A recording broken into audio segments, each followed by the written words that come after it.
Ya wazee wa jamii za kaunti ya Mandera wamejitenga na chama cha Jubilee na kubuni chama chao kitakachowasaidia kuwachagua viongozi wao katika uchaguzi mkuu wa mwaka huu. Chama cha Economic Freedom kilibuniwa katika kile kinachodhaniwa kuwa chama kitakachowafaa wenyeji wa maeneo ya kaskazini.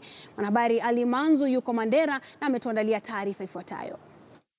Watazamaji, tunakujia kutoka katika kaunti ya Mandera hapa ambapo leo kumekuwa na shughuli kubwa kabisa.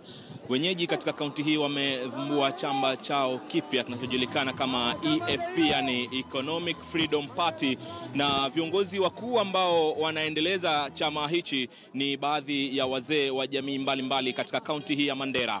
Naomba hii uchaguzi nakuja iwe uchaguzi ya amani, inaleta watu pamoja, ila ya kuweka na watu yote chama EFP aendelee baka Malaba, ataendelea baka Mombasa, ataendelea baka huko Turkana.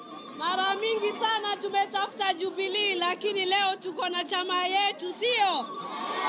Chama ya Wakenya wote, sio? Sasa tunataka kuonyesha wenye wametuonyesha wamechukua Jubilee. Kura ni ya kutoka wananchi, sio? Kwa tunaomba gari ya wenyewe ambayo inaitwa Jubilee.